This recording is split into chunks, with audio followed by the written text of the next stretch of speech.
Thank you everyone for joining us today. We are here for the presentations of Konica Minolta for Document Management System Solution in response to ITN intent to negotiate 17003 Document Management System. I know it's been a while, but we're here, so thank you again for joining us.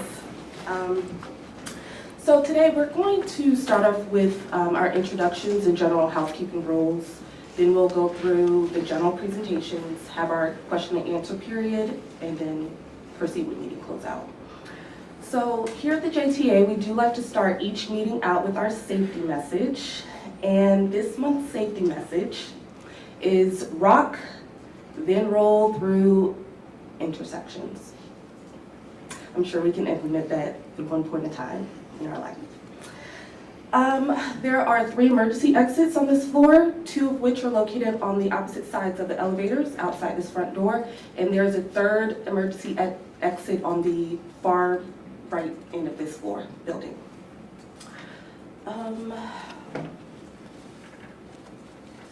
So let's go over the general presentation rules. We ask that you, our evaluation committee, you do not engage in conversation with presenters regarding the solicitation prior to the official start of questions and answer portion of the presentation. We ask that you do not accept any materials related to the presentations prior to the official start of the presentation. We will start the meeting, we will begin the meeting with the timer after introductions are made. And your general presentations, you have presenters were allotted 90 minutes, an hour and a half for general presentations and system clarifications. And your question and answer period, they were allotted 25 minutes. Any questions really quick about the agenda? Yes, sir. I just want to confirm based on what you said that there will, based on the rules, there are no questions until the Q&A periods. Meaning that during our presentation, are you saying there are no questions? I just want to clarify that. If there are some system clarifications, we can present, but we do like to, so that you can have all the time needed, we would prefer we wait till the Q&A period. Mm-hmm. And they will be taking notes, so we can always follow back up with the questions if there's something in the presentations that they're a little unclear about. Very good. So also in your letter, you received that your presentations will be evaluated on the approach in quality assurance and quality control, ongoing operations, maintenance, and support services. Pricing will also be evaluated, as well as the implementation plan. Okay, so moving forward, let's start off with introductions. We will begin with JTA staff, and we will have Konica Minolta introduce yourselves, and then we can proceed with introductions after the timer, okay? So I'll start. My name is Salundria. You've pretty much been in contact with me mostly. Salundria Giles, JTA. Joe Tenga, I'm the Chief Information Officer. Diane Hansen, Ethics and Compliance Officer. Lasani Williams, Corporate Accounting and Financial Reporting Manager. Katie. Yes, ma'am, this is Katie, Executive Office Manager and Board Liaison, and I appreciate you letting me do this podium. We appreciate you joining. So these are your evaluation committee members. There is one, however, that will be absent, and his scores will not be counted to the final evaluation. Robert Sears. There was a company emergency, so he will not be voting today. Tina, if you want to continue. Sure. My name is Tina Roberts. I'm the Procurement Manager. Teresa Land, Contracts Management Officer. Eric Fraser, IT Department. Okay, if you want to start with introductions only. I am Troy Eubanks. I am the Business Solutions Consultant with Konica Minolta here in Jacksonville. And I am Steve Diamond. I'm the Senior ECM Solutions Consultant for Konica Minolta for the state of Florida. My name is Hallie Lindberg. I am part of the Highland Account Management Team supporting Konica Minolta. And I'm Shannon Dagg. I'm going to be doing today's presentation or the demonstration part, and I am a solution engineer at Highland. Thank you. So just again, as a quick reminder, this is a public forum. So today we have elected to record visually and through audio recording, okay? So with that being said, we're going to go ahead and start the timer, and you can begin your general presentations. Okay? Are we ready? Okay. We have introduced ourselves, so let's move to the agenda. So we're going to, the only thing that I have is we will also address, use the term qualifications, so we just want to give a quick overview of how the two of us work together, and then we'll move into the full presentation from the approach, the ongoing support, as you said, pricing and implementation plan, and then Q&A. So, next. Go ahead, Shannon. So, one of the things I want you to understand from the Konica Minolta standpoint, most people know us as a company that provides hardware solutions, but we truly are a technology company. As you can see from our vision statement, it is about helping companies and people manage and improve their business. Next screen. Just to kind of understand where we fit in the industry from a corporate structure, Konica Minolta, again, a worldwide organization. However, for this particular piece, you will be supported by a very specific team from Konica Minolta. We have broken into different groups.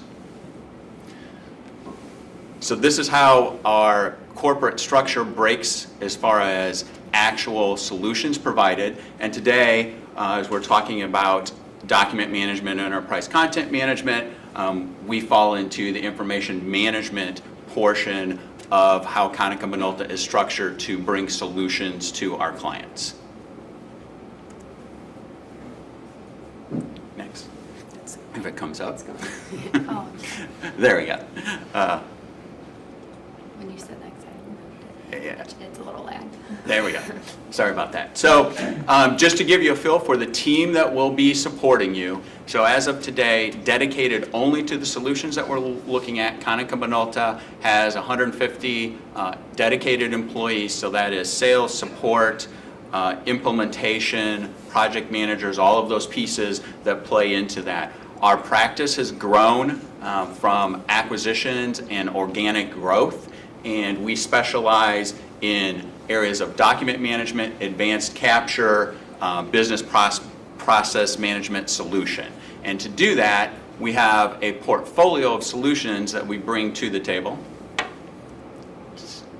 And so these are the different solutions that we work with for all of our different needs for our clients. Based on your RFP, looking at all of our solution capabilities, OnBase by Highland was the correct fit and what we responded to with the RFP. And we as a company have a long history, not only with our acquisitions, but as our team members with OnBase. On average, the ECM team has 10 plus years experience with the OnBase software across the board, so very experienced team coming to the table with you, and we are a platinum support partner, diamond support partner, platinum reseller. So again, we are one of the larger resellers across the country, or value-added resellers for Highland. So just to give you a little background on us, and now I'm going to turn it over to Hallie to let her give you a little background on Highland, and then we'll roll into the crux of the presentation. Right, so Highland has been operating since 1991 as an ECM company, so that's 26 years of focusing 100% of our time on developing the OnBase software. So during those 26 years, we have over 15,000 plus customers in 80 countries, and more importantly, maybe more relevantly to you all in this room, about 2,000 plus are government customers, many of which are local. We have yearly releases, and we really focus on the feedback of not only our partners, but also our customers. This year, we had 3,500 plus enhancements that were driven by requests from our customers directly. So, that just speaks each year, you'll see a number of new functionalities and anything coming out in the software. 97% of our customers renew on maintenance each year, and so that just speaks to, we have 15,000 plus lifetime customers, but many of those customers have been with us since the very beginning. And we strive to improve that number, and this year our goal is actually to hit 98%. We also invest in R&D about 30% more than the industry average. So we're constantly putting more money back into research and development to enhance the software and make it better for all of our customers. We are recognized as an ECM leader, and this year Gartner has us as the top 3. So you can see us here on the Gartner Magic Quadrant, something we're very proud of, and we've been a leader in the Magic Quadrant for 7 years now. So that's a little bit about Highland itself. Now we're going to move into talking about OnBase.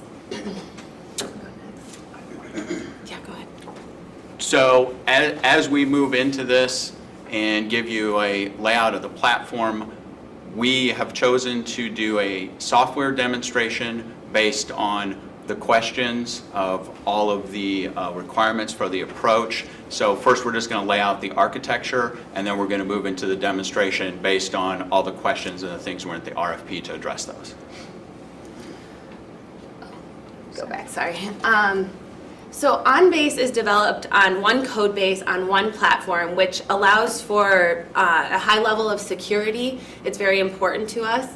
It also allows, we're looking to be that hub of the information, the one document repository where you can hook into your other systems, and through integrations, we have both purpose-built integrations such as Microsoft, integrations with Microsoft Outlook and just Microsoft products in general. But we also integrate on many other levels with any of your line of business applications. It also allows us to have a very strong mobile platform so you can access those documents not only from your desktop but also out in the field as well. You go to the next one. So we bring you all of this functionality on one platform. We have an award-winning case management piece of the software, ECM, Capture, BPM, and then also a complementary file sync and share product called ShareBase. I want to point out at the top, these are some examples of other solution areas that we see in government. So no matter what you start using the software for, I want you to think about how it could grow to an enterprise level to support many different departments across JTA. We see Department of Transportation such as Wisconsin, Vermont, City of Baltimore using it in areas such as records management, others that are using it as a main document repository, and even as part of their financial close process. So similar entities such as yours are using our software today in production. Yeah, you can go to the next one. Just go ahead and click through the whole slide. So this is a single platform that allows you to rapidly develop applications to support many different departments. So there's really an unlimited number of applications that you may have. And not only those applications that we saw that are specific to government, but we also have horizontal solutions that could support all of your back office. So this is just a great visual. You can see maybe you will use OnBase as in HR as an employee file management, but you could also be using it in legal as your contracts management application as well. And so before I turn it over to Shannon to do the demonstration, Steve, do you have anything else to add? The only thing we ask is as we get into the demonstration, as we stated, if there are things that are very important at that point, we are very comfortable with stopping and answering any specific questions. If you want to hold those to the end, that's fine too. And as Hallie stated, as you look at this, again, reading the RFP, responding to it, please understand that this solution is designed truly as an enterprise application. So it allows you to start in one department and grow, as we've stated, one of the greatest strengths of the product and why so many people use it, not to mention the longevity and the awards it's been received on the market space. Steve, I do have a question. I noticed that you had enterprise content management, capture, enterprise file sync.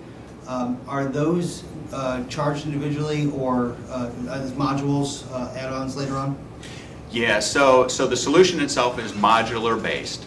And depending on what we do out of the gate will determine if you have all of those pieces. So the sync and sharing for sure would be an additional module based on what is currently proposed. We have pieces in there that I believe address all of the other parts already in what we presented in the RFP. Thank you.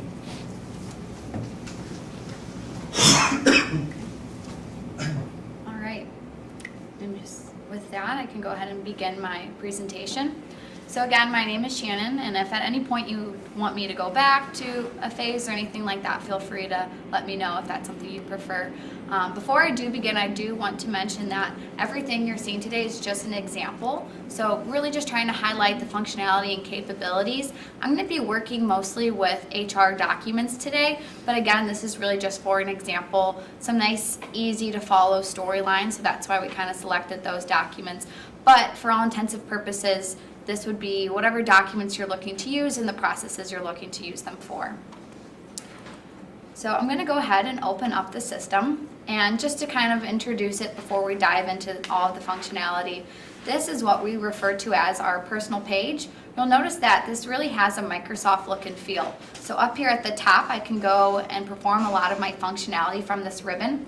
Today I'm logged in as a super user, so we're seeing a lot of functionality up here, but this would just be dependent upon the different modules that you would be using. And here at the bottom, we have a personal page. So this is where, as a user, I can add these tiles or shortcuts to areas of work within OnBase that I do on a day-to-day basis.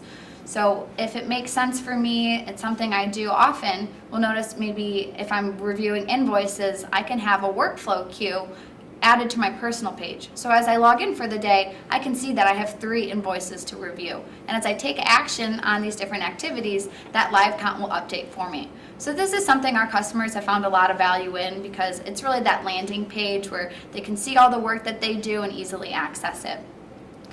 So kind of jumping into the system, I wanted to start off by talking about how we can bring documents into the system. So we could be doing that in a variety of ways. So for today, I'm going to kind of be demonstrating as if we were to be scanning in documents. So I'm just going to go ahead and click index here. So I don't have a scanner attached today, so let's pretend I scanned in some documents. I'm going to kind of walk you through what that process would look like. So even if this is kind of more of a manual process, it doesn't always have to be. So within OnBase, we're always trying to automate things as best as we can to make your job easier. So here we're looking at an I-9 document. We do sort our documents by document type. So here within the scan queue, based upon the directory I'm grabbing this from, I could be working with different documents. So I'm just going to select the document type I want. I do want to point out that as I change document types, these are these different metadata values below. You'll notice that those can change. And that's because this is the information we're looking to store off of a document. So once the document's within the system, I could be using these different data values for workflow, actions, I could be using it for logic, and I can also be searching off of this. So of course the data you want to store from one document to another might vary, so that's why we're seeing that change there. And from here I'm going to go ahead and index the document. So I'm going to go ahead and we can see that this is an I-9 form for Mary Nelson. I can see the name here. So I can type in Mary Nelson. And as I tab away, we'll see those associated values are automatically filling in for me. And that's because on this document type, I'm using what we call an autofill. So I'm scanning in this I-9 form for Mary Nelson, and if I have documents for her already within the system, I don't have to be replicating that data, but based upon her name, I can pull in those associated values. This could be data that we're storing either within OnBase, or maybe you're using a separate system today where you're storing those values. We could be doing a lookup into those systems to grab those. So even though I'm manually scanning this in and indexing the document, I can make this more of an automated process by not having to go through and enter in each field. So I can go ahead and click index, and I could be doing the same thing here with Jason Knight. And again, as I tab away, that associated values are going to plug in for me. And this is data that we can be updating, as anything is changing, if there's an address change, just to make sure that we're always getting the most updated versions. Will that data propagate back to the master indexes that it was drawn from? Exactly. Yeah, so as long as I'm updating that master file, wherever that may be, whether it's within OnBase or an external system, we're always going to be pulling back the most updated version. And one more time with Andrew Lincoln.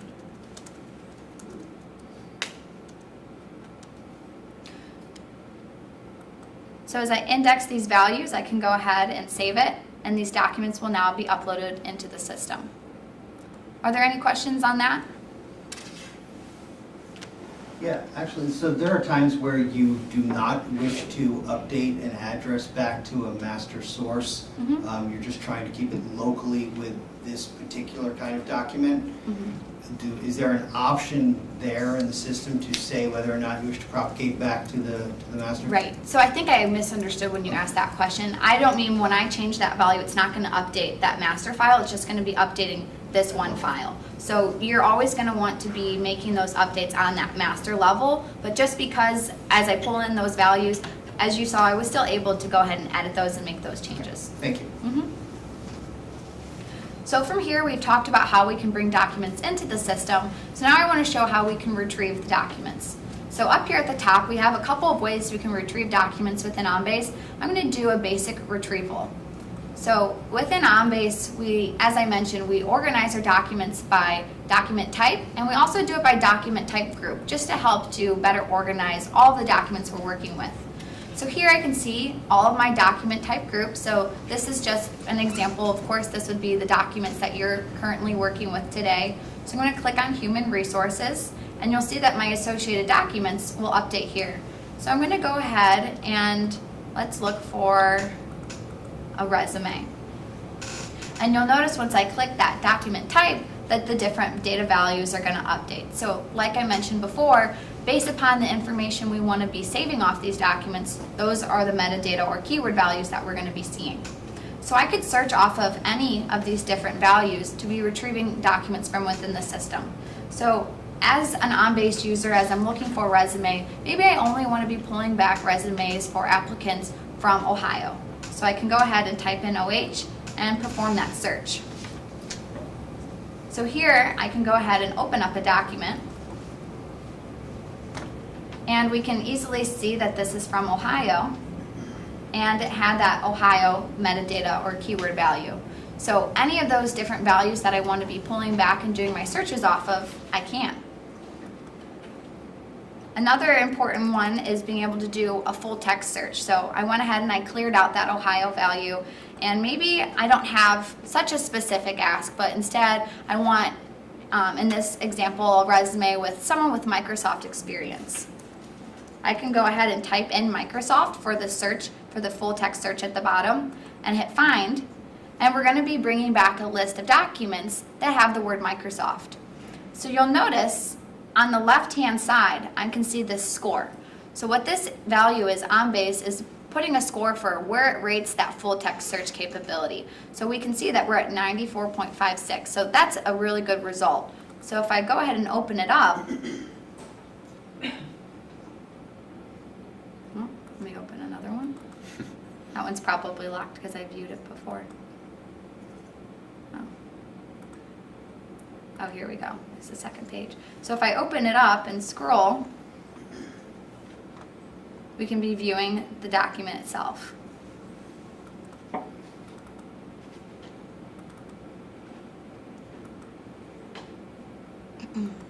So those are some ways that we can be viewing the documents within the system. So that's kind of a search from the document type level. The next search that we do is called a custom query. So this is more of what we position as our quick, repeatable search. So maybe I am doing a search often and I want to pull back a variety of different documents. So I don't want to just sort it from a document type level. So here, this is for an AP document search, so maybe I want to look for documents for a specific vendor. So I can go ahead and search a vendor. And maybe I'm looking for, in this case, a vendor Computers R Us. Maybe I don't know the full name, they might have changed it, or I simply just don't want to type the whole thing. I can do what we call a wildcard search. So begin typing in part of that vendor name and then put this asterisk here to bring back results based upon that. And now I can see all the documents within the system for that vendor Computers R Us. And as I'm pulling back these results, it might be, you know, in this case, I don't have a whole lot of documents because this is kind of a sample environment. But in your true system, you might have a lot of documents come back. So maybe it makes sense to group this data. So by simply grabbing and dragging this to the top, I can be grouping this by document type. And I can see what documents I'm looking at. Another value, maybe I want to look at this by PO number. So again, any of those data values that we're grabbing off the form, we could be using to view the documents, organize the documents, and sort the documents. And this is really kind of like what you would do within Excel. So I can group the documents, but I can also be applying these filters just as if you would within an Excel spreadsheet. So not only is it good because I can better organize my searches, but it's also good from the user level because it doesn't provide, you don't need a lot of user training to be able to do these types of filtering because it's something that people are oftentimes familiar with. Shannon, I have a question. Mm-hmm. So the list of columns that are there, I'm presuming those are being derived from the metadata that was defined for the documents. Exactly. And not every document is going to have the same metadata defined for it. Mm-hmm. So will all of the fields, will there be a merging of the metadata to produce a list of all the columns with certain columns just being blank? So when you make a custom query, you're determining the documents that you want to be a part of, and then you're actually picking what you want those display columns to be. So you this- could- we do this then? We would be creating this? Okay. Yes. Is that So part that- of? Your would- solution yeah, provider. the Okay, solution that was provider. the Yeah. next question. Well, yeah. Exactly. Would help you to determine that. So if you notice some of these for invoice number, a purchase order doesn't have an invoice number, so it's simply going to be blank for that document type. But as long as you want it to be a part of that search, then we would just have the column for it, whether it would be blank or not. And that would be something that would be done from the services side of things. Mm-hmm. So I'm going to go ahead and open up a document, and let's talk about some of the things that we can be doing within a document. OnBase stores documents in their native file format, so that's something that is important to note. I do want to mention that we can be adding notes to a document. So as I'm looking at this purchase order, maybe I want to leave a message for a colleague or just for myself for me to refer back to. As I add this note, we'll see that we're seeing that it's written by the manager. I'm logged in as manager, that's my username. So we can be time stamping when the note's created, who's creating it, and I can type in my message here. And it's important to note that these notes that we're adding, these different annotations, they're not modifying the document in any way, but it's actually adding a layer to the document. So that's important. Another thing is the security. So there's 4 different levels of security on a note. So you can determine what your users have access to. So you can determine who can create notes, who can modify notes, who can view notes, and some users who won't even know that the note's there. So the security in OnBase is very granular. We also do our security from a document type level, and you can even put some security, throughout the process for letting individuals only having access to what you want them to have access to. Does that include based on the metadata that is defined for Yes. the document? Mm-hmm. Thank you. While I'm here, I do want to show the history. So a big thing that is really important within OnBase is that everything that's happening to a document, there's a live auto trail of that document. So here I can see all the users who have been taking action on the document. So here we can see where I created and modified that note. We can see that date and time. We can simply see who's viewed a document, who's added a metadata value or changed anything. And this is something that only the users you want to have access to that history will have access to. So this is really great from a compliance perspective because you know who's touching the document, what kind of changes they're making, and as you're making these changes, you can still see that previous data value or what was happening before that change was made. This is good for situations like with HIPAA, for example, but I've noticed that these examples that you have here are showing for when the document was clicked into.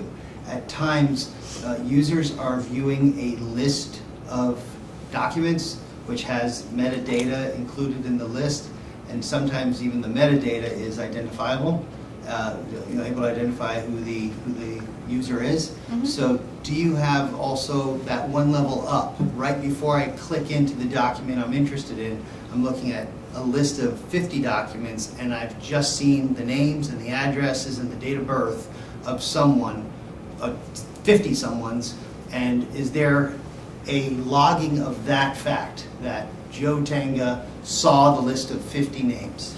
Is that available? So it kind of depends on how they're accessing those documents. So if it's part of a workflow or a different approval process and the documents are moving throughout a process, then that would be tracked. But in terms of a simple search, we would normally handle that by restricting those keywords or those document types so that your users who you don't want to have access to that simply won't have access. Thank you.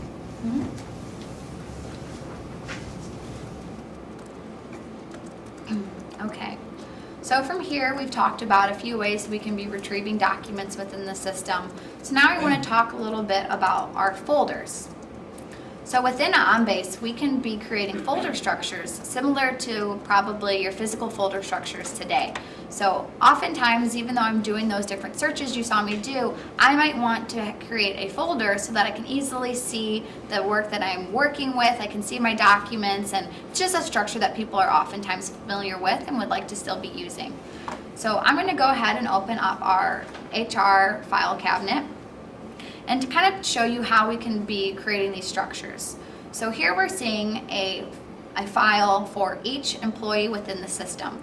So this isn't something that has to be manually created, but as long as you determine what your folder structure would look like, as documents enter the system, those associated folders will automatically create.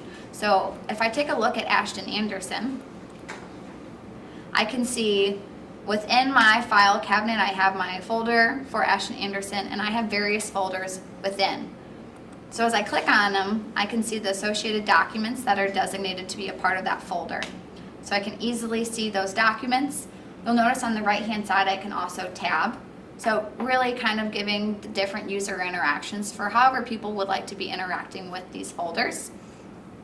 And if we compare Ashton Anderson to Bob Ross, so if I open up another employee document, we can see kind of the different variations based upon the documents that reside within the system. So we'll see for Bob Ross, we have one performance review. So the folder structure here is as I receive this document, I want to create another subfolder for that year. So as I mentioned, we can automatically be creating these folders as documents are coming into the system.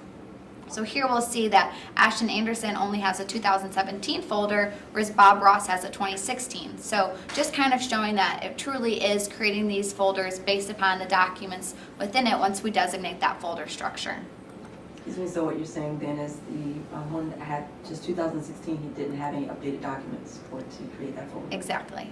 Or maybe Ashton Anderson wasn't an employee in 2016, so maybe that's why he doesn't have a document.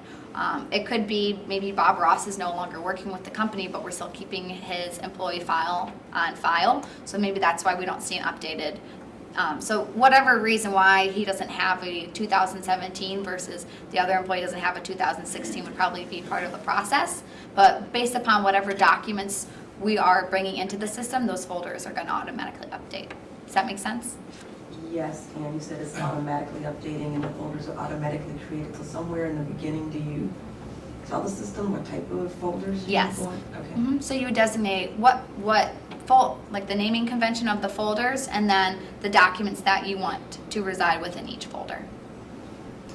Is it safe to assume that these folders are actually virtual views into the file so that one document will appear in multiple Exactly. hierarchies? Exactly. Yeah. So as long as that document resides within the system, we're not duplicating it in various places, but it's just grabbing it from that main location. And it'll show Mhm. wherever those file folders. Exactly. Whatever the preferred method of viewing that one document is. So whether that's in a workflow as part of a process or in a folder structure or searching for a big group of documents, whatever that is. While we're looking at this, another thing I want to point out that is that not only are we able to access those documents, but because we're designating what documents we want in a folder, we'll see here that we actually are missing a direct deposit for Ashton Anderson. So not only can we easily access the documents, but we can call out when we're expecting a document within a folder and it's missing.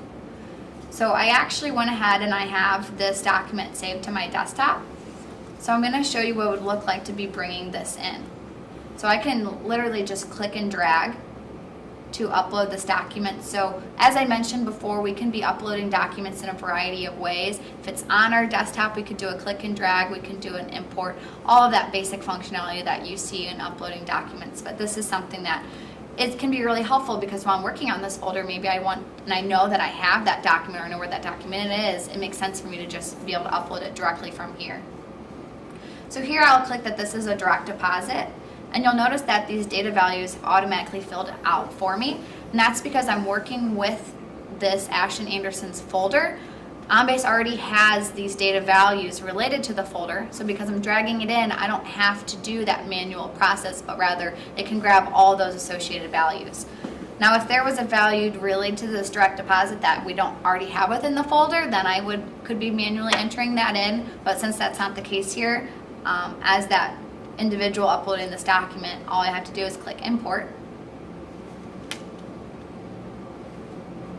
And we'll now see that it's no longer a missing document within the folder. Are there any questions on that? Is there any, I'm sorry, go ahead. Is there a way to just see what the missing documents are?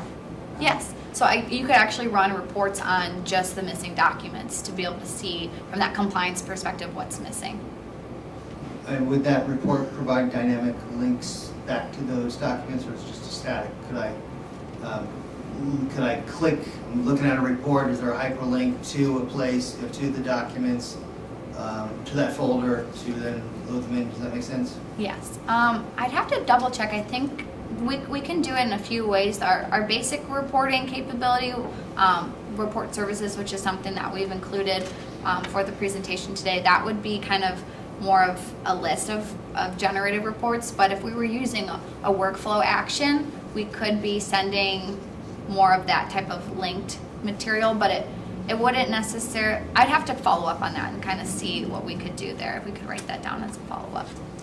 That's a good question. Do you have any OCR technology, or where it's, you're grabbing a document, you've defined that this is a standard form that people have to fill out for our company. If it gets scanned in or something like it will go to those spots and extract the data and put it in the metadata? Yes. Yep. Yes. Will that be, is that a further part, future part of the presentation, or is it just a, it doesn't have to be, I just, was curious. Yeah. So there's multiple pieces to that. Where you're at right now is you have what is called production document imaging, and my mind is going blank, but we have zonal OCR in that, correct? Yeah, so no. I don't think so. So the short, yes, it is just a piece that we need to add to it. To do documents come in, we want the software to full text OCR, evaluate it and go, this is a contract, this is an application, this is X, and then push it to the appropriate function at that point. So I imagine we could do things like put barcodes on our standard forms. Absolutely. To facilitate, so the OCR doesn't have to work so hard, but. Correct. Okay. Yeah, that was my question. Is there another question? Okay. Oops.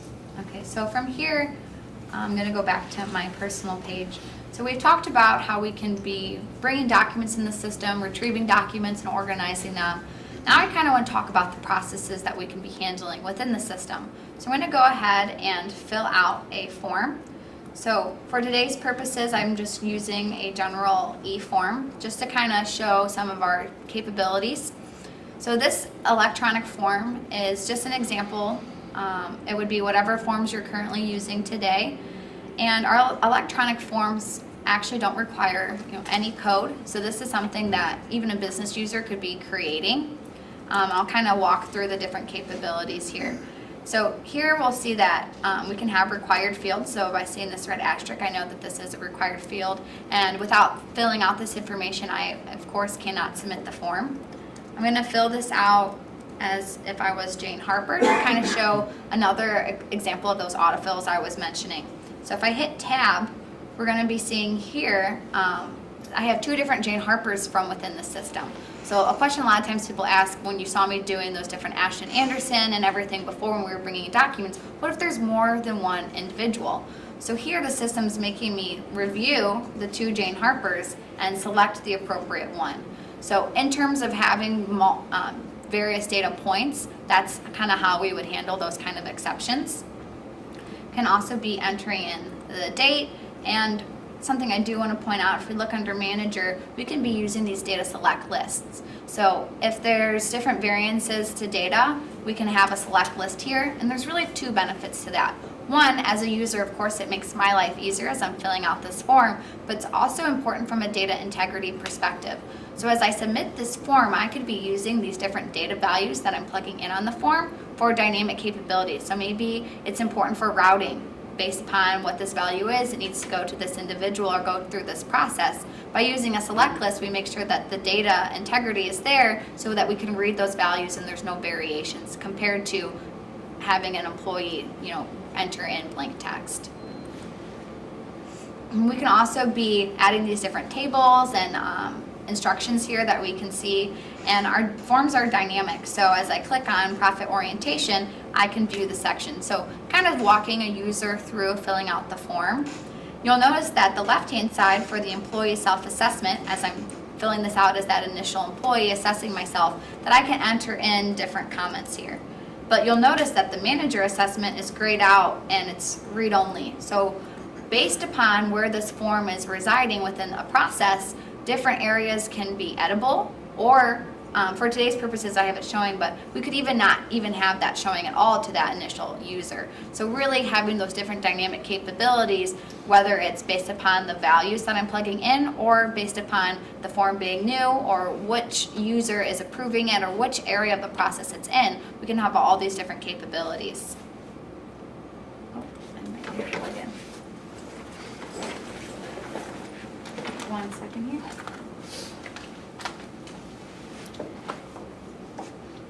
Are there any questions on the form? The next thing I'm going to do is I'm going to submit it and show as it changes to the next user, and I can edit those fields. So we will see it again. Are there any questions? I have a question Mhm. just about entering users, not employees or information that requires names. What we use here to identify people would be employee ID numbers, because we have several employees with the same names, father, son, whatever. And I didn't see that anywhere in there, for instance, where you can enter the number. Did I miss that? I do have employee ID. This autofill that you're seeing is based upon the name, but if you want, that would even be a better scenario. So do they know their employee IDs? It's something they use often. So in that case, they could fill out their employee ID and all their associated information can plug in. And then you don't even ever have to have that exception pop up because it's always unique. So that's even better. Sometimes some people have employee IDs, but they don't use them. So that's why we're seeing this being driven off of a name, because of course someone knows their name, but that's an even better scenario. Any other questions? What we are looking at here is one envisionment of how this works. So this is not a fixed solution. Of course. Per se, Correct. right? Right. Just wanna clarify that. Customizable or configurable to your needs. Right. And these forms are actually all drag and drop. So all of this functionality is in a menu on the side of a form, and you can just take each field and actually drag and customize it and make it look however you want it to look. So if you wanted to mirror a form that you're currently using on paper, you could maybe help your users adopt it quicker by having all of the fields in the same order or something like that. Our customers find a lot of value in these forms in particular, because as your processes change, maybe your forms need to change. And by using this form designer, you don't always have to engage IT to create a new form, because they're busy with other things, so that might take longer to get the form. So by being able to implement these yourself, it really helps to save time, and you can really own your own form. So this is something that as a marketing major, I learned how to do this in no time. I mean, there's no code, as Hallie was saying, it's dragging and dropping values. So as long as you know what those values are, you can change your form and add fields to the form very dynamically. And those dynamic capabilities I was talking about are if-then statements. So it's not anything requiring any HTML or scripting for that. So I'm going to go ahead and submit that form, and it's going to be routed through that appropriate business process.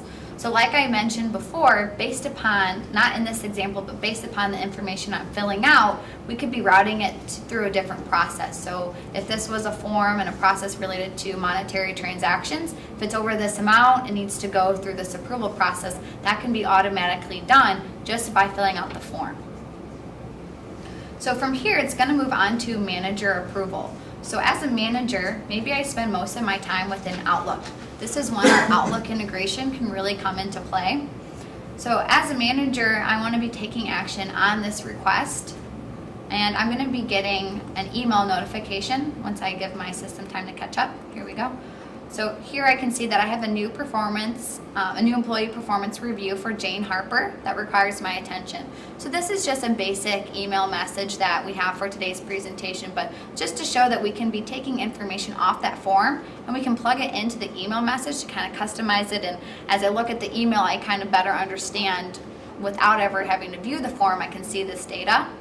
And if I go to my workflow task pane up here at the top, and I could be using single sign-on here, I'm going to be able to take action from within OnBase directly from Outlook.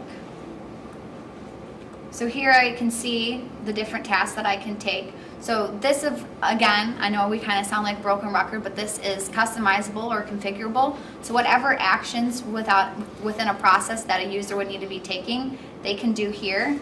And at the bottom, we can be seeing a templated document. So this is kind of a folder structure. So if I want to be seeing any documents related to this document or a part of this process, I could be grabbing the documents here, or I could be seeing if they're missing. So again, where those folders can take place and help as I'm moving through a process, it might be important for me to make sure that all the supporting documents are there before clicking approve. So I can make sure that I have all the information that I need.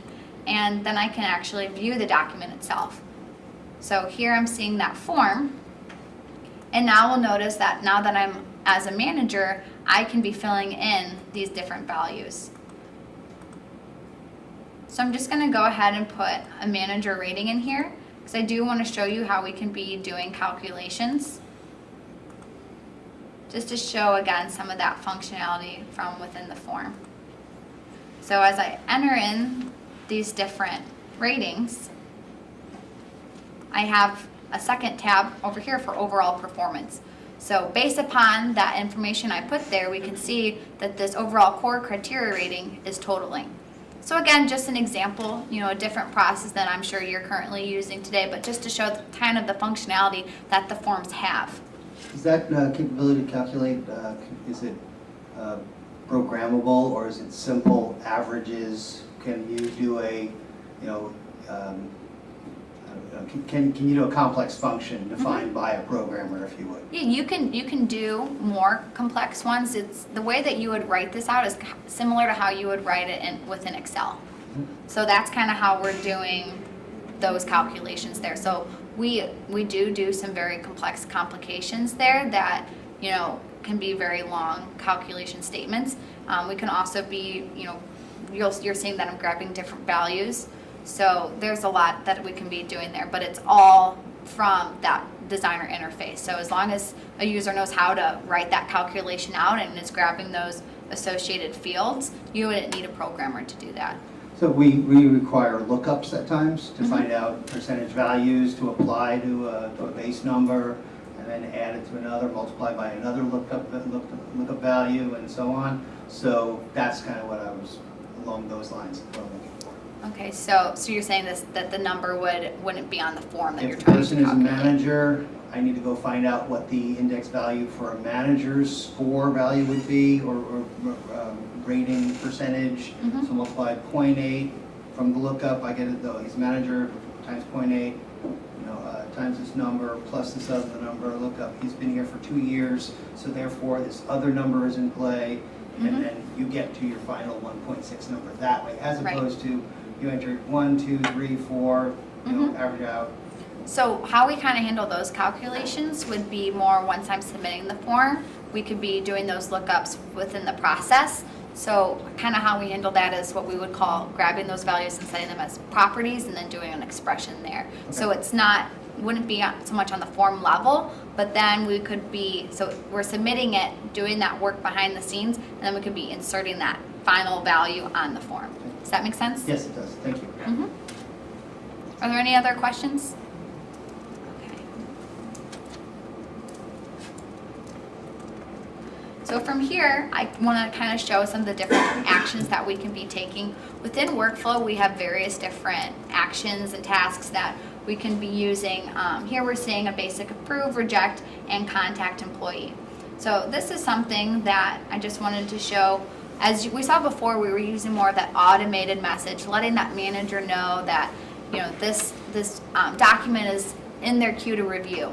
Sometimes we want to be sending these messages, but maybe you want to add more of a personal touch to it.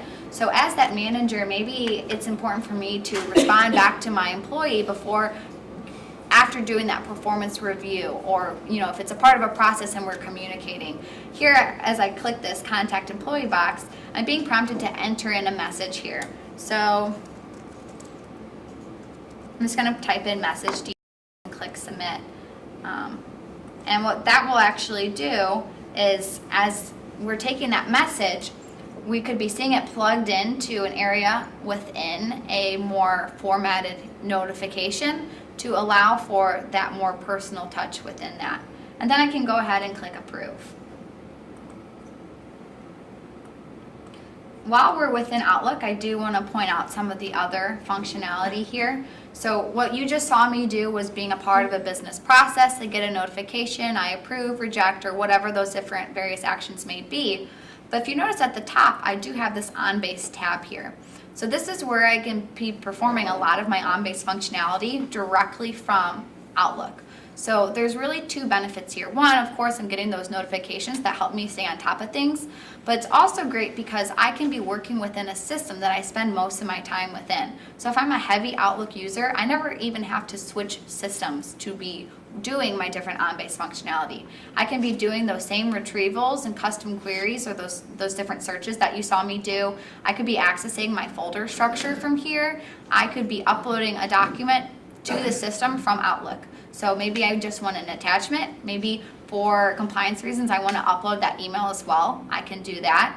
I can access a form. So I could fill out that employee evaluation form from within Outlook. So of course it adds a benefit that I don't have to switch systems. I can be more productive. But again, the second benefit is we don't have to train our users on an entirely new system. We have a lot of customers who, if you ask them, don't even, you know, the employees themselves don't even know they're using OnBase because how well we seamlessly integrate with other systems. So I could be using all of this, and for all intents and purposes, I'm just within Outlook. I don't even know the difference. So this is types of functionality that really provide a lot of value to our customers. Do you also integrate into the Office 365 cloud in the same way? Yeah, we do have an Office 365 integration. And just as we were saying in our presentation before, we do a lot of integrations to different systems, so grabbing values from different systems, and just dependent upon what system that is and how you'd like those integrations to work. We have a lot of these built-in integrations like we're seeing with Outlook, but we also just do more of those out-of-the-box integrations as well, where, you know, we're looking at the system and understanding your needs for the integration and can come up with how we would do those. So now that we went through kind of a basic workflow, I'm not going to take you through a series of different approvals, but just kind of showing what that workflow functionality looks like. The next thing I want to talk about is we can look at these contracts. So when I'm looking at this contract, the reason I wanted to show you more of a contracted document is to be able to show you how we can make revisions to documents and be reviewing that. So here I'm going to go ahead and you'll notice that this is a Word document and I have all of my basic Word functionality. So I can be editing this document from within the system just as I would as if it was on my desktop. I have my review functionality, I can track changes, I can do my spell check, all of that same functionality from within Microsoft Word, but this document resides within OnBase. So it's great because I don't have to even have Word, you know, on my desktop there. So I'm going to go ahead and make a change. Just going to delete a section and I'll hit save just as I would within Word. And I'm going to be prompted to see if I either want to save this as a revision I could save it as a new document. So I'm going to click to save it as a revision, and I'm going to be prompted just to put in a comment here. So I'm just going to put in revision 1 and press OK.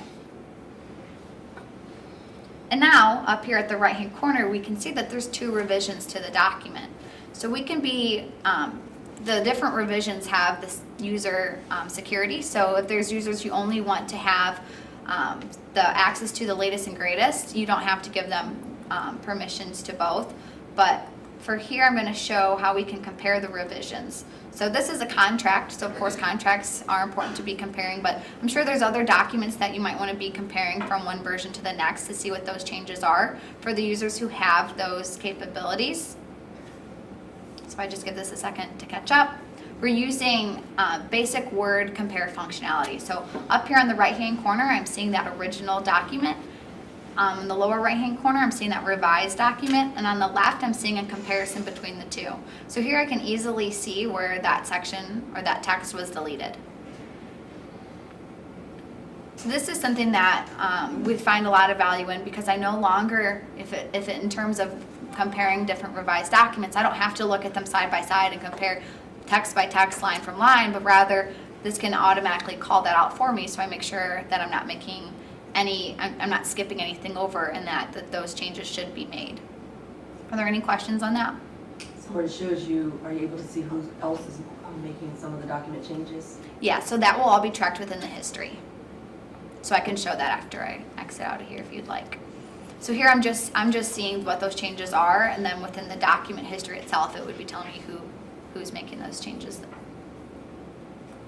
So Typical word capabilities is to indicate who made the revision. Is that retained in here as well? Yes. You may not be showing that markup, but it is.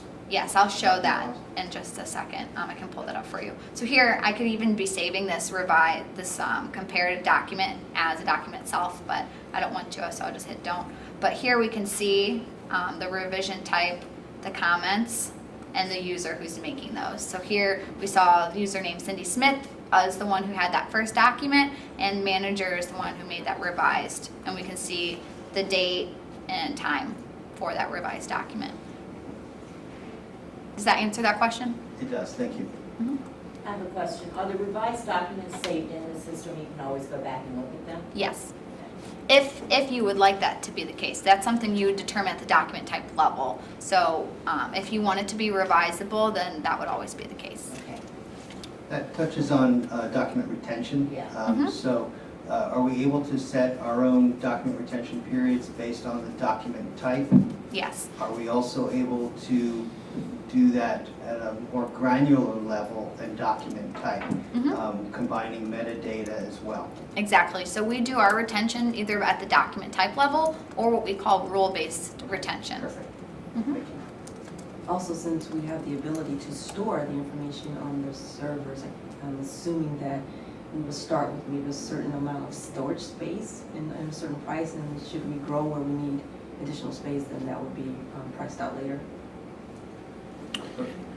It's Depends. hosted by us. Yeah, if it's hosted by you, then really it comes down to, as we go through the discovery process and evaluate, we would give you recommendations based on what we understand for the process and volume of storage. But in the big picture of things, as you go along and the system grows, if it's hosted here, you can expand storage as required. I got you. Versus cloud-based that we hosted here. Thank you. So I think the distinction he's making is between them hosting it in Yep. their software as a service, cloud type solution on their side, or whether we keep it here. If we keep it here, then we get to decide if we're going to choose to retain every revision that we've ever made of a document. We'll have to determine if to do that, that requires us to add more disk space to our servers. Yes. Okay. Okay.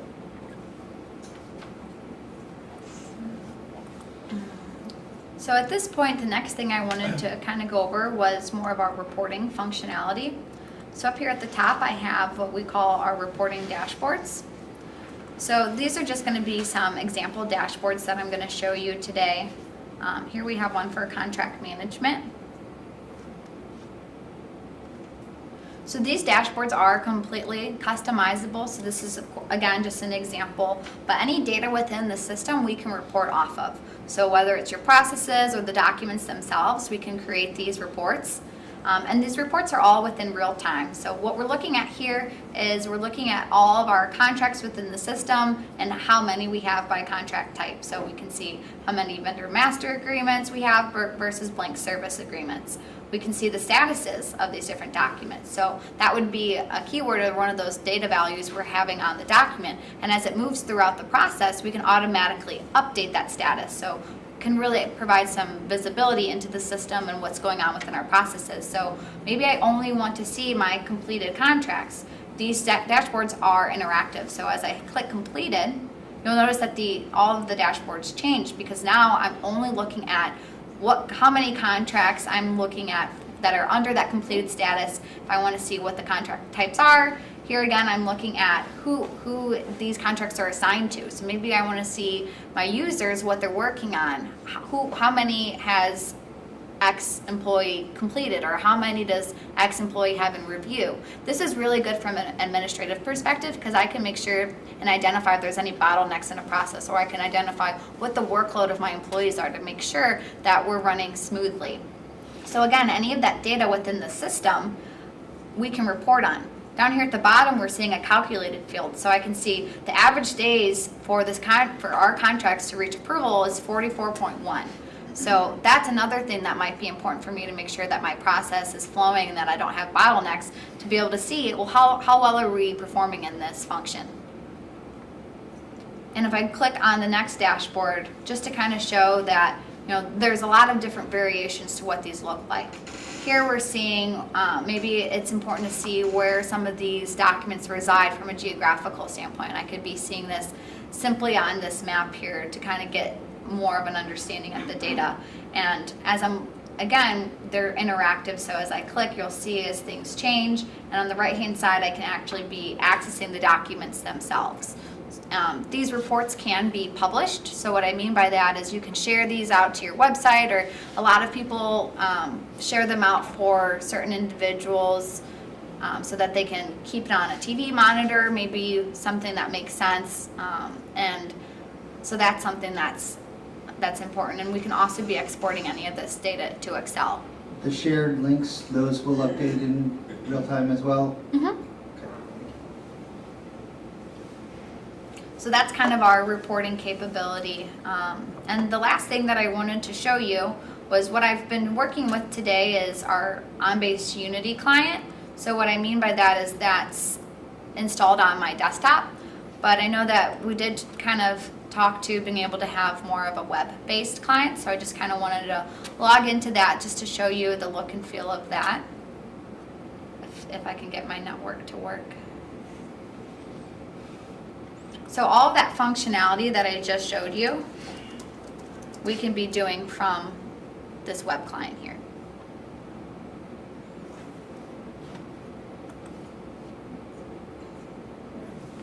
So here we're seeing that document retrieval. We can be searching documents by document types with those different data values. I could be performing a custom query, so that second search you saw me do, accessing forms, all of that same functionality, but with just a slightly different look and feel based upon how you want your users to be interacting with the system. Typically, there's some sort of functionality differential between a client and a web browser. Mm-hmm. Can you provide a list of the important ones that you're aware of that you use? So for the modules that we've discussed today, there's really not, it's not so much the functionality perspective, it's just kind of how your users are interacting with it. And what I mean by that is the look and feel. We could provide you with our matrix document that kind of lists through those different variations, because it does get a little granular and I don't want to, skip something if there is anything, but from the best of my knowledge, what we've covered today Would be full functioning, yeah. Yeah. Okay, very good, thank you. So that's really from the demonstration perspective what I had prepared. So if you want to move on to the next component. Yes. So before we move on, any questions around what we've covered there? Anything that's missing from a functionality standpoint? Maybe that's the best question. So when we were in the Outlook and you were clicking into the workflow ad hoc tasks, are those activities such as send an email, contact so-and-so, do those create activity log entries as well? Yes.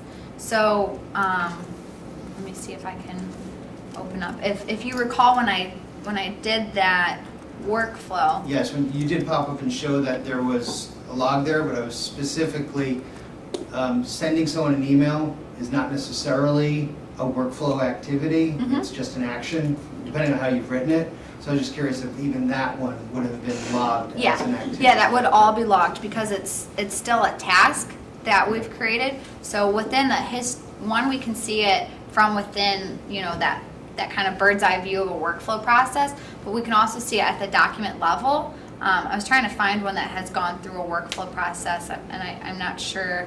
I don't think that this resume has, but if you look at the screen, we'll see, we're not going to see any data here, but not only do we have document history, but we have workflow queues. So we can see where the document's been and workflow transactions. So all of those different actions that have been taking place on the document, that's tracked as well. Okay, that's fine. You can go on. I follow up. No. Thank you. All right. So now we go back to the presentation.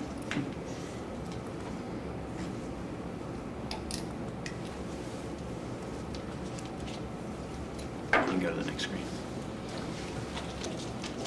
Okay, so from here, I want to address ongoing system performance, maintenance, pricing, and then implementation.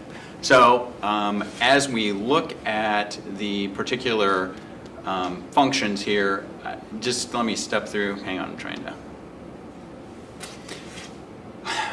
From a support perspective, you will have full access to help desk. So for all level 1 incidents, so meaning people may have questions, we might have some kind of, we can't remember how to configure this, we're having these types of issues. All of those things can be accessed directly through our 800 number or via a support website, depending on what they are. From our level, then, as you do that, help desk tries to provide immediate support.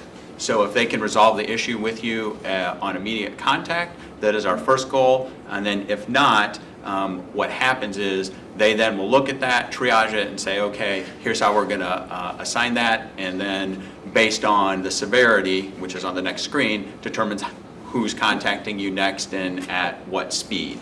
Obviously, a system down is a big difference from, I'm having a system lag or I can't get this function configured. From that perspective, then, those services will be provided remotely, connecting directly with whomever the appointed contacts are. And in many instances, we do not typically have to do on-site support, but that is available. And we do that as needed for our clients. So just kind of understand from our support perspective, once that happens, on-site support is a part of that particular contract that is available. And then there are after-hours support, so that if you have something that happens after our standard support hours are Eastern time, 7 a.m. to 7 p.m. So anything after hours, then you have a different email contact and phone contact to be able to submit those pieces.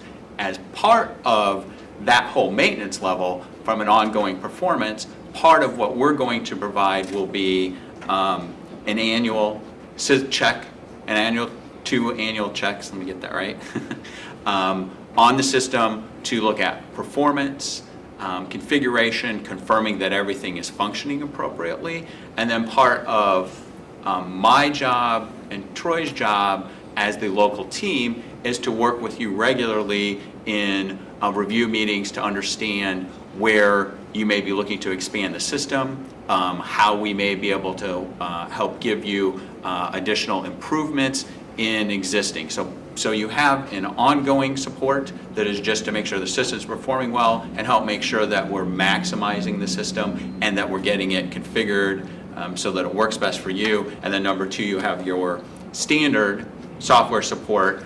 And, oh, can you hit the button? I'm sorry, I'm hitting mine like I've got control. So you have level 1, 2, and 3, and basically it comes down to level 1 is critical, and then it kind of breaks down from there as though how those levels are assigned, and what that equals is what is the response time if help desk cannot resolve the issue for you. So any questions or clarifications for ongoing system support, maintenance, any of those pieces?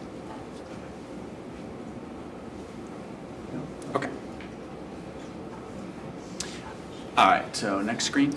One of the questions in there, and I just wanted to point out, when we move forward with an implementation, you have a full support team that is part of the process. So from a local perspective, myself and Troy are involved, but as we start, there's a project manager, there are assigned system engineers, and then our director of professional services are all part of your team for initial design, implementation, and getting us to go live. And then once we get to the go live process, then you actually move into true system support. So just wanted to kind of lay out, here's the team from our side that we bring to the table as part of this process. Okay, next screen. All right, so I have a question. What I have on 2 screens, and we talked earlier, is a modular design as far as the software. So what is provided in the pricing meets all of the functionality that was laid out in the RFP with 2 exceptions.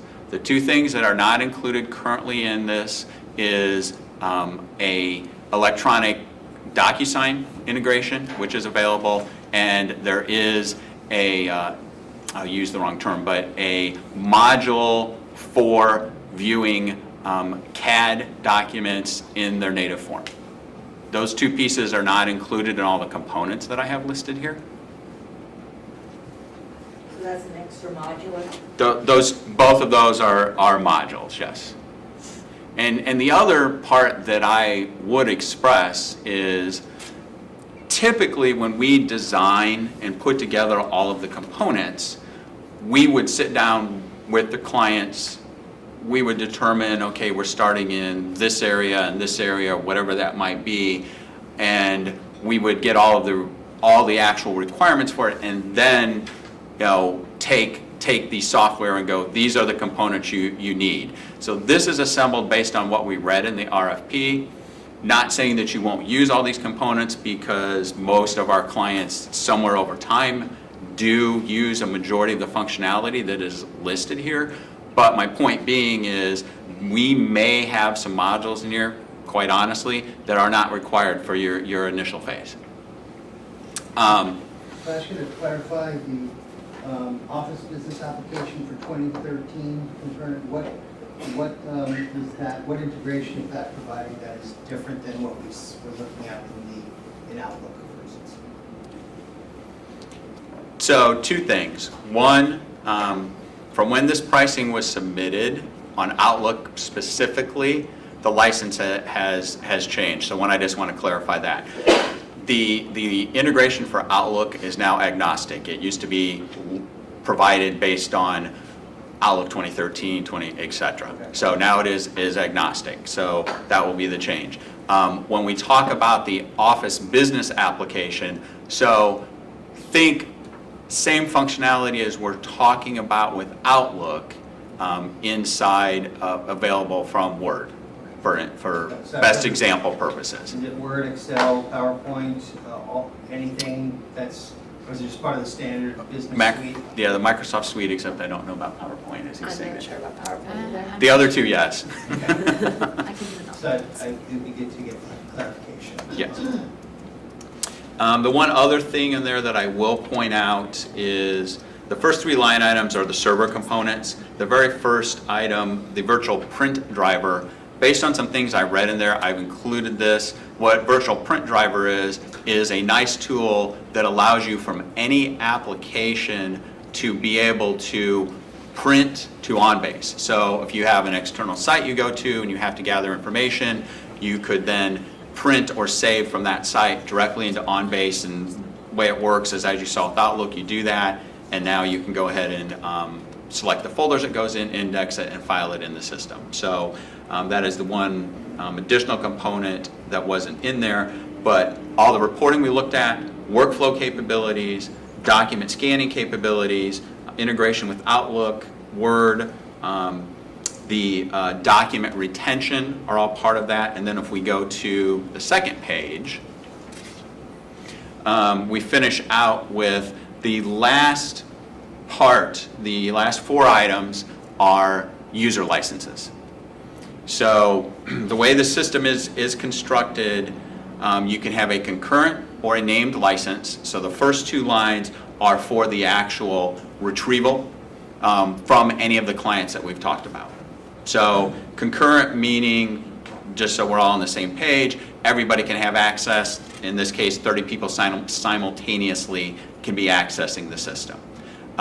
So that's your Outlook, your Word, your clients that we looked at from those licenses. A named license then can be assigned to particular people. So if you have users who are people that you want to ensure always have access, then a named license makes sense to utilize from those. Then the next piece that you see, well, let me stop there. Questions on any of those pieces? I had a question about, could you go back to the page right before this one? Yep. You page up. Shannon, can you page up? Oh, Oh. sorry. Yes, there. And it says DIPW1, DIPW2, or, production document imaging, this is 1. Oh, And yeah. it says production document imaging 2 or more. So does that mean that if we choose 1, you can only scan 1? It's only 1 license, so it's 1 person scanning. And then as you buy additional scanning licenses after that, it is a reduced cost. Gotcha. So I had a question about the ones. So anywhere there's a 1, I'd like to know if there's the possibility that 1 will become 2, 2 will become 4, based on my particular implementation. So it's quoted out with an assumption of 1, 1, 1, 1, 1 on many of these items, but it turns out that because I have a lot of transactions, or I have a heavy, a large amount of data, because I'm doing synchronizing of virtual machines across a WAN, that I want to have something on my disaster recovery side. Those are the kind of things where I'm concerned where 1s become more than 1. So can you give me a sense of where that might be a concern here? Well, from just a standpoint of how it is architected and put together, the components that all have 1, and I'm looking here to try to see if we have any potential exception, but these are all, I will use the term server level modules, meaning that they can be served up across the board. So typically, Can I offer an alternative word? Sure. Are they enterprise numbers? Yes. Thank you. Yep. The things that will change potentially will depend on how many people we might determine need the production document imaging, which may only be the 2. You might have additional. That's one thing that I could see there being some additions to, because you can scan and do capture functionalities from the standard client, but there are a lot of reasons. If you have somebody doing higher volume, they're your center piece to distribute to everybody, they typically end up needing a production document imaging license. So that's one that I could see having additional licenses to it. Anywhere where we have concurrent, we would really want to have some further discussions on your population to just determine if those are the right numbers. Questions were asked, responded to in the RFP.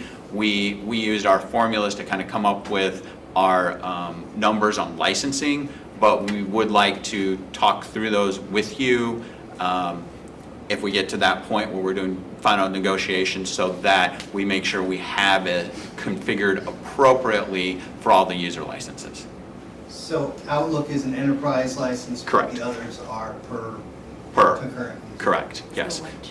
Yeah, for the, or maybe you're gonna Office answer. Business application also just recently Okay. updated to a version agnostic, so it's actually just one enterprise price now, but it prices out right in that same ballpark as we have for those 50 concurrent users. So this was originally but now submitted this in is September, enterprise. and these new licenses came out October. October. Would it matter to your solution if we have Office 2013 and 2010 and 2016 coexisting? You can have as many as you want. Yep. Which is why, going to your question of does one become two, become that license was changed, because that was a scenario where that was true. If you had 2010, 2013, then it became 2, 3, how many ever different versions you had. So now that has changed. That was a customer request as well. Many sure you customers can did not imagine. like those versions. Okay, Shannon, next page. So from there, depending on configuration, what you see in front of you at the end of the screen would be a first-year capital cost for the software. So one-time cost at that point, you would obviously own the software. And then secondarily, we have estimated services, professional services, which I'm going to describe in implementation in a minute, but that is discovery, design, implementation, testing, training, and then go live support. So estimated, again, we have not done a discovery with you, so this number could vary, but we're making some assumptions based on other similar applications to come up with that based on the request in the RFP. And then we have the actual first year support number, which is 20% of software purchase. That's how support is figured. And then that gets you to the first year total, and the second year cost then I have listed would be what would be ongoing for support. So the final number that you look at there for total first year cost gets a software implementation, those pieces done approximately, and then the second year would just be software support. That make sense? Absolutely. The one thing I will say, and this was mentioned before, and this was not presented here, if it is a different way you want to look to deploy this, we can provide this as a fully secured hosted solution too. Now, obviously, that changes it to a monthly cost, but that is definitely an option on deployment. Okay, thank you. Okay. Next screen. So from a implementation standpoint, main point that we have a process that is designed, we have called it our customer delight process, and it is in full writing. It is how we work every project so that we do everything we can to ensure that you have a successful implementation. Next screen, Shannon.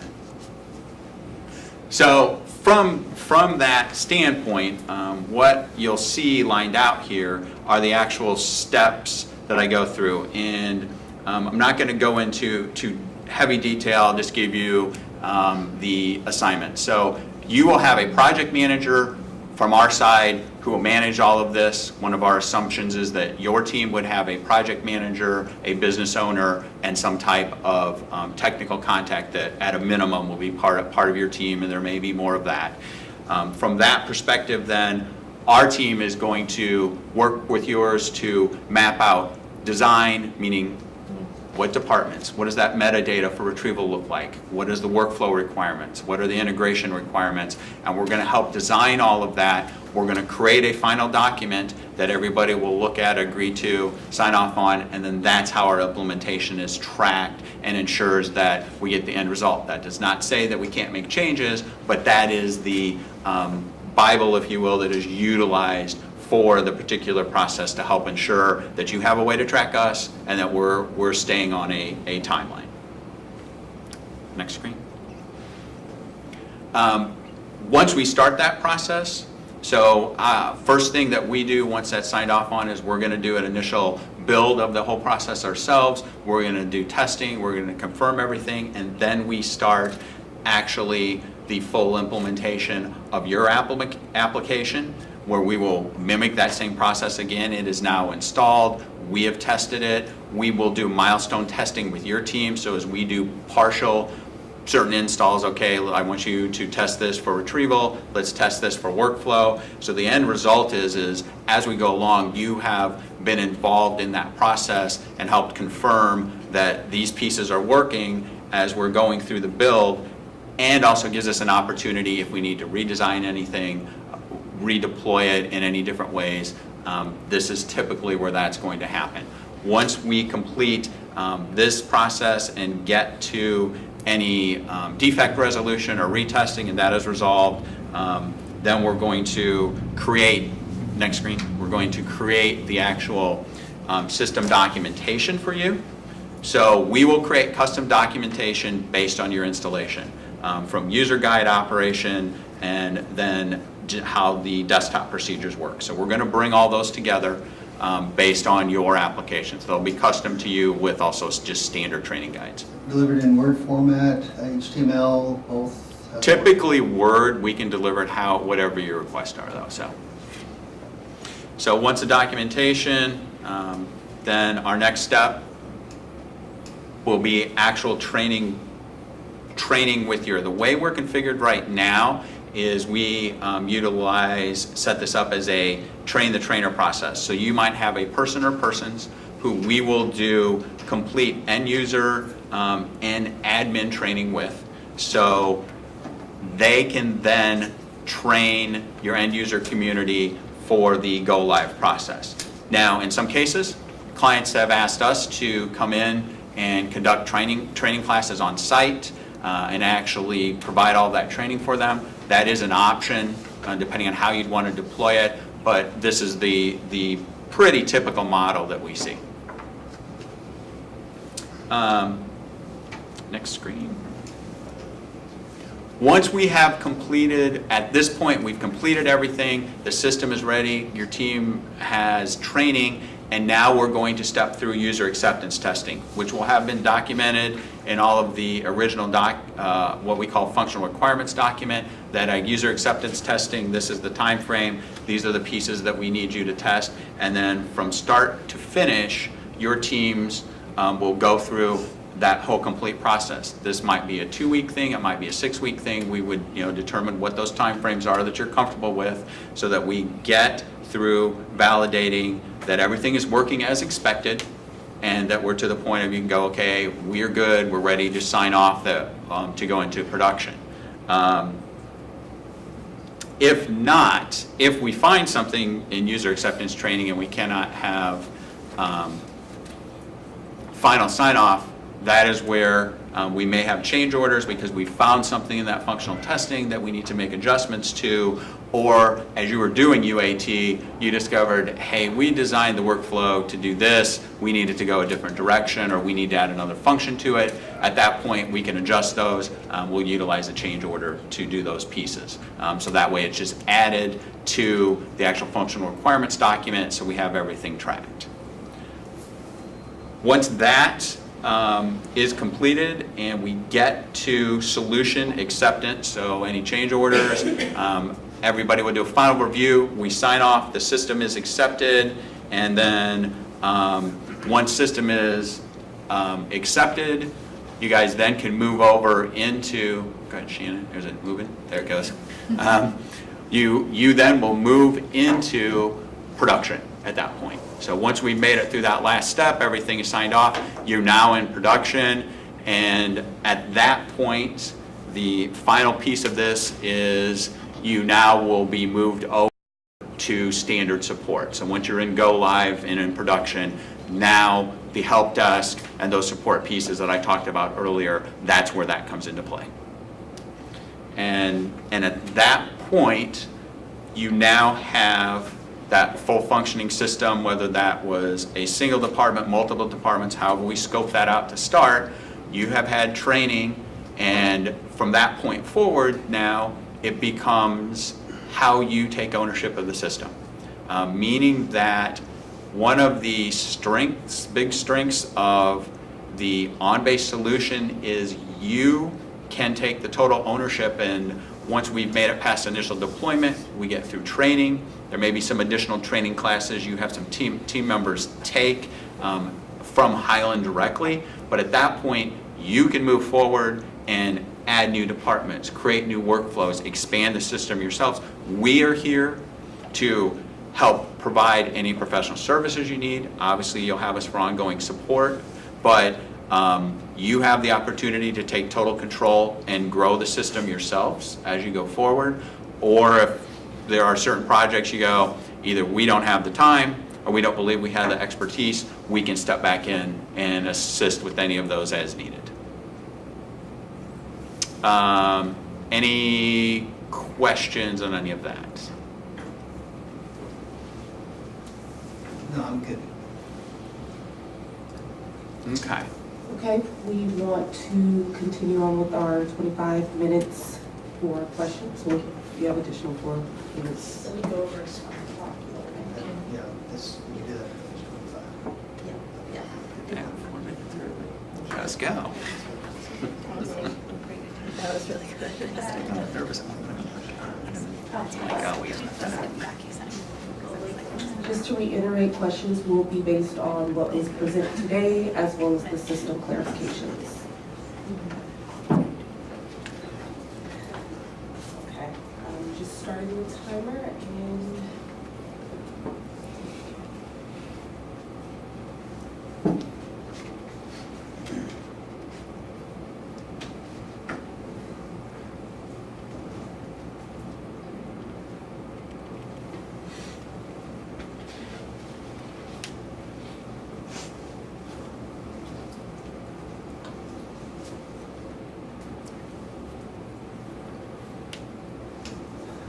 okay. Joe, if you want to repeat your questions? Sure. How do I proceed with my cutoff time? Okay. We'll just put up a 2-minute warning. No. They have a few minutes left over too, so. Okay, yeah. Okay, so I had a couple of questions here on, is the user able to save or download documents to their device? Depends. So the mobile aspect. Now, Would we talked a depend little on- bit about that module, right? It would depend on the permissions you want them to have. So if you want them to be able to save, they can, but if you don't want them to be able to save, then they cannot. Does that require the enterprise file sync module to facilitate that? Nope, that's basic on-base functionality. When adding notes to a document, they can be hidden, but we can create our own separate groups of people that are able to see. So if I want some of my peers to be able to see my notes, but others not, then those groups can be made. Yes. Okay, so it's not just my personal note that's shared. Okay. And then also, any sort of free-form tagging that can be associated with documents for later retrieval. We're going with this. Actual create my own tag, so, you know. So you're saying like for your personal use that you, Yes, so just free-form tags that can later be searched on. Does that exist in the system? that's kind of where we're using that full text search capabilities. Okay. I'm not sure the Well- details of how the tags work, but you create you do create the tags on the document. Right, so what we showed you would be your design metadata fields. If you're asking for, hey, I want to be able to put in something that's specific to a document that I know, we have created for clients before literally just using additional metadata fields to give you the ability to put that on, a more free-form field, if you will. Here's a text field, you've got this many characters, and you can put that in and go back and search on it. Okay.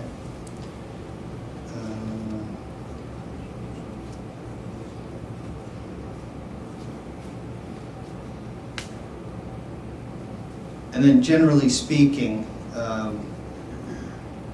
we would just create, if we wanted to have structured classifications, we just create another metadata field to, okay. All right, so also I had questions on the system itself. Strikes me as it appears to be SharePoint based. Is that correct, or is it custom code? Okay. And may I ask what the underlying database that is being used? You can deploy SQL, Oracle. I mean, SQL is obviously more of the standard across the board, but we can deploy with Oracle DB2, so you're... Okay. You also had indicated early on that you have about, I think it was 15,000 customers. The 15,000 customers, those are companies, those are enterprises and not individual users, correct? Correct.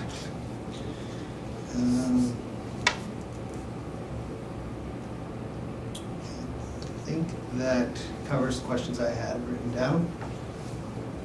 Any others? Just for the record, because I didn't hear your answer about the SharePoint Yeah, piece. either. Are you all confirming no, that it's No. not? Okay. Does the system have ability to redact the documents? Yes. It does.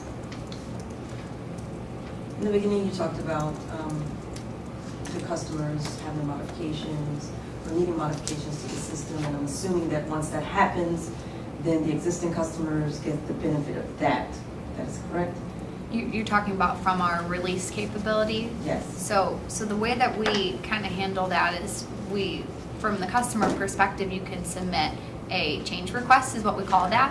And we look at the different change requests that we get from our various customers, look at how many we have for certain functionality and kind of put it in a priority level and then determine those changes. So then rolling out to the release of the following year, once you do that upgrade, then you'll have all that new functionality within the system. Does that make sense? Yes, so then the company that initiates the change request, they're the ones that pay for that first. No, nobody No has to one pay pays. for it. Oh, Yeah, It's these are- included in your maintenance payment. Yeah. Yeah, so think if you, and let's be specific, if you have a function like, I wish we could do this in Outlook, Right. and we've all determined that it doesn't do that, and that does make sense, then we can have you put in a change request that we would submit to Highland, and then as that comes up, that's how they get all of the, we talked about 3,000 Yeah, 3,500. enhancements every year. yes. That's where all of those come from. Now, I will specify if it is hey, I need our workflow to notify these people or do something different, that's a reconfiguration purpose. That's not a software function. So there is a differentiation between things that would require either us to work with you on changes to a workflow process, or if you wanted to add an index field or things like that, versus, hey, I can't do this in Outlook and I wish I could, and we determine it's not available in the software. That's where all those enhancements come from. And it's important to note that maintenance that you're paying annually allows you that upgrade each year. So should Yes. you choose to upgrade the software each year, you would then get the benefit of all of the functionality that we've added. Okay.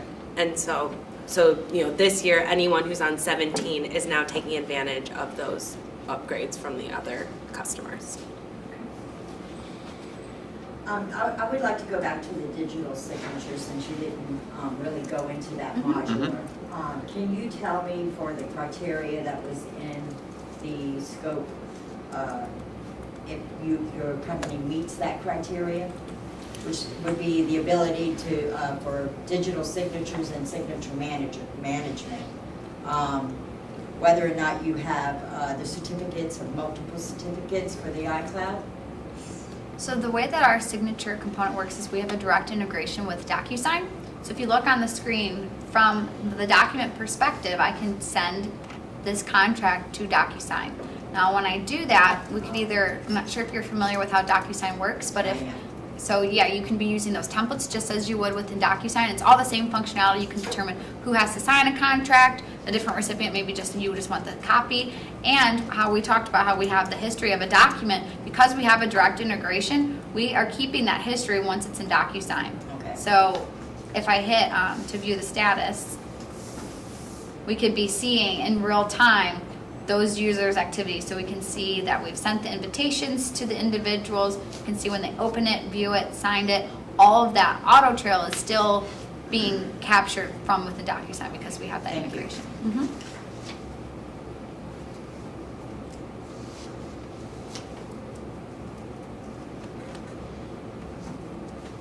Any additional questions, comments?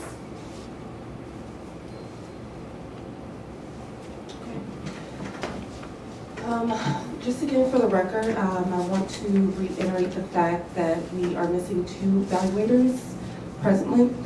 Katie Smith, she has elected to call in, but again, Robert Sayers, he will not evaluate further since he missed the first presentations. Okay, just want to make sure that's clear. So, if there's no additional questions, comments, concerns, we do thank you for taking the time out and reviewing the software. And the evaluation meeting will be held on this upcoming Friday at 3:30, where we will go through the criterion and grade the presentation here. So question, is that your internal meeting to evaluate all the criteria? It's open to the public. It is open to the public, so, okay. So then based on that evaluation, just to clarify, from that, a vendor, in theory, will become the awarded vendor at some point, I'm assuming. What will end up happening is all of the suppliers that we're doing interviews with will be ranked. Okay. Based on the average score, 1, 2, 3, and 4. Okay? That will be presented to our procurement review committee, and they will recommend the ranking of the shortlist to our board. All right. The board will approve or disapprove the list. If they approve the shortlist, they allow us to negotiate with the first-ranked supplier. If we are unable to come to terms on a contract, then we are free to go to the second-ranked supplier, and so on and so forth. Gotcha. Okay. Very good. To answer that follow-up that we had before with PowerPoint, I just tested it in the system, and if you see here, I'm uploading a PowerPoint document, and I do have all of that PowerPoint functionality. So it works for PowerPoint as well. Thank you. Thank you. Okay. With that being said, we will go ahead and proceed with meeting closeout. No, we can.